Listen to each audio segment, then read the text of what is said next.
Hi everyone, I'm Nettie Kay. Welcome back to my studio. A special welcome to all of my younger viewers today as we're welcoming in our We Da Vinci Academy kids and my little grandson Oakley. Hi Oakley. We're going to do a reading of my children's book called Catnip Chicken. Now I have this mock-up book, but you cannot buy it in the bookstore. You have to go on Kindle Fire and you can get it for your little device if you want to read it on a regular basis. So someday maybe we'll get one published out there in the real world, but for now we're just online, and that's pretty good. Yeah. So I want to share with you the book, but I also, after I tell you the story and read you the book, I will dismiss the little ones if they want to go off and play with their toys. Or you guys can continue watching and learn a little bit about the process of making a children's book. Okay, so let's get going. This is about Nanny Nunu and her cat, Poofer. Nanny Nunu's fluffy cat just loved to watch TV. All day long, old Poofer sat as lazy as could be. He loved to watch his favorite shows. He knew when they were on. The little black remote control was what he sat upon. There it is, right there. When Nanny Nunu went to sleep as cats played on the lawn, Poofer crept back down the stairs and watched TV till dawn. One morning when the mail arrived, a special package came, and written boldly on the box was clearly Poofer's name. Nanny Nunu smiled to see old Poofer leave his chair and waddle to the package to see what might be there. He stuck his head inside the box, his legs began a-kickin', and when he popped his head back out, he had the catnip chicken. He tossed the chicken across the room. He threw it in the air. It knocked Miss Nanny's hat right off and landed in her hair. Nanny Nunu looked surprised as Poofer jumped up high and whacked the chicken off her head and made the chicken fly. The chicken sailed right out the door into a huge backyard, and Poofer followed, flying through, and landed pretty hard. He looked up in the branches where the sun was shining through, and there he saw his chicken, and he wondered what to do. He looked under his pudgy feet and flexed his fluffy paws. His eyes grew wide when there he saw that he had climbing claws. He hooked his claws into the bark.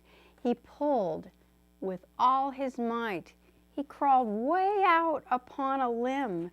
The chicken was in sight. Whoa! He stretched his arm and held his breath. His heart began to pound. He snagged the chicken on the toe and knocked the chicken down. Then Poofer climbed back down the tree. He smiled and then he sighed. He put the chicken in his mouth and walked around with pride.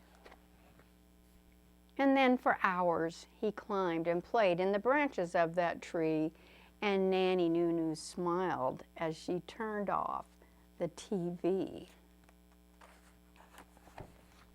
From that great day to this one, Poofer spends his days outside, just chasing catnip chicken and birds and bees and flies.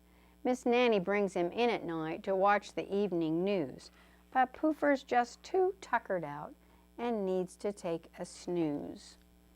He sleeps all curled up in her lap. He seems to smile with joy, for underneath his two front paws, he holds his favorite toy.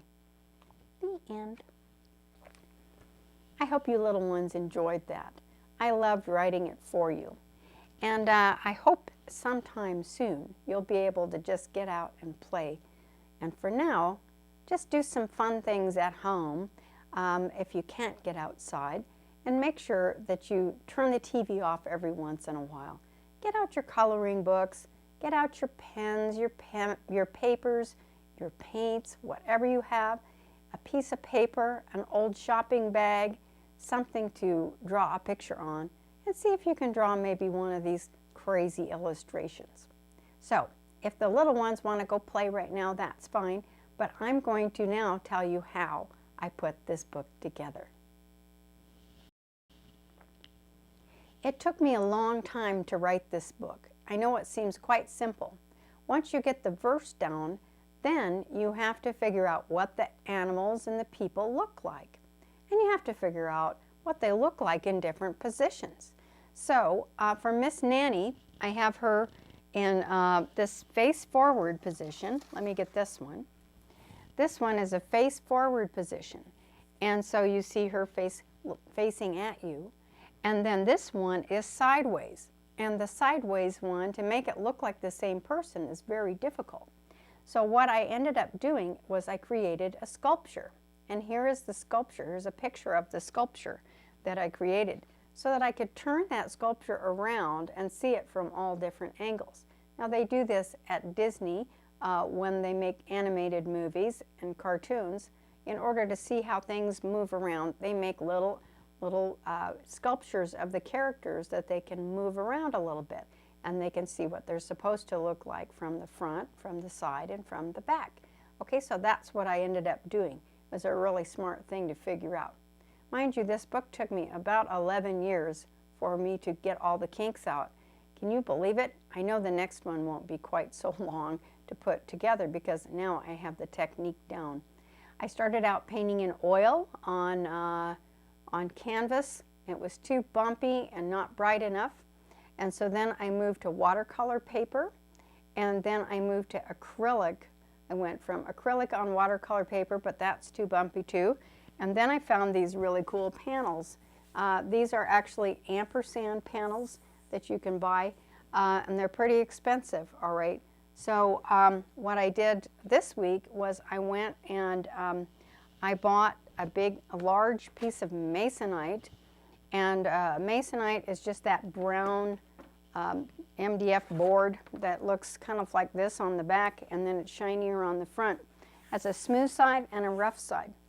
And so then I'm putting coats of white gesso on the front, 2 to 3 coats of gesso, and you can kind of sand it down a little bit with some light sanding paper in order to get a nice smooth finish.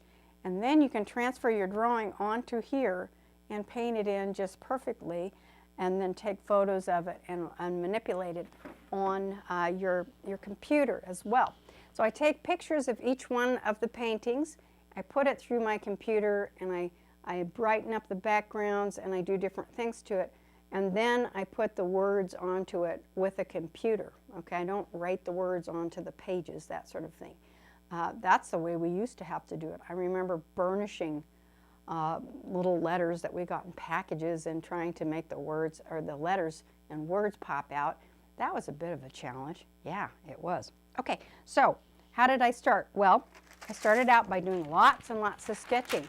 Sketching, trying to figure out what do they look like when they're flying around. And what you don't want to do is start with a little drawing, and you want to have a big piece of paper and say, what does movement look like? And put a nice big line and figure out what things look like. Here's this guy over here jumping up in the air. That's pretty neat. And so this one is at an angle, and he's moving off to the side.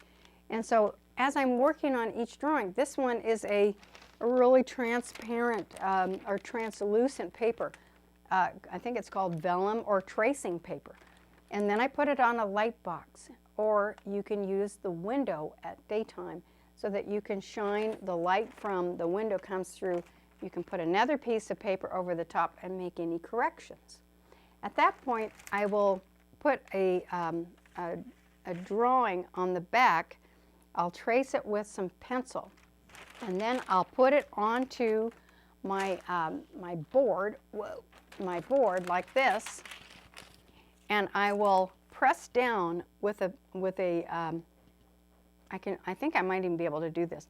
I'll press down with a pencil, and it will literally transfer, you can barely see it, but it will transfer the drawing onto the board. If I have a piece of graphite paper, that works really well too, and then you can go ahead and paint your final painting or your next to final painting, or the, you know, however many it takes to get it right. But the other thing I wanted to tell you is that I'm trying to keep my colors. This is way too much blue, everybody. If I put this much blue, a publisher is not going to want to publish it, because this is the most expensive ink, is that blue ink. So I'm going to probably have to redo this one if it ever goes out to actually being published. So you think about things like that. There's certain numbers of pages and that sort of thing, 8, 16, 32, that sort of thing. So you have to kind of know how many pages to do. And then you make up a dummy. This is called a dummy. I've just used a couple of boards. I think they were, can't remember what kind of boards they were. I think it was matte boards. I took some paper, some special rice paper in blue. Unfortunately, it fades, okay. And I wrapped this book, and then I lined it with some really nice paper in the inside. I put my name and a little thing about my bio, which means something about me. And then my inspiration down here, which is my little cat. My cat, Jojo. Jojo Speed Bump is what his name was. Okay, you guys, here's another fun little illustration with a tiny postmark on it, okay? How did I paint that? Well, you know what? I didn't. Okay, it looks so real. And it's because it is real, all right? So what we did was I took a real thing off of a package, a little postage mark, and I scanned it through my scanner, and then I shrunk it down, and I printed it out on the printer, and then I cut it out and stuck it on my painting, just like that. That's called collage, okay? And in my next book called Uncle Bob's Job, I do a lot of collage. I take pictures of beads and feathers and fabrics and all sorts of stuff, and I stick it right onto the illustration, and it makes for a really neat three-dimensional look, and I think you're going to love it. So we're going to do Uncle Bob's Job in about 1 week, and hopefully you will enjoy that. Now, meanwhile, every other lesson will be for kids and then the adults. So next lesson will be for children. This one was for both children and adults.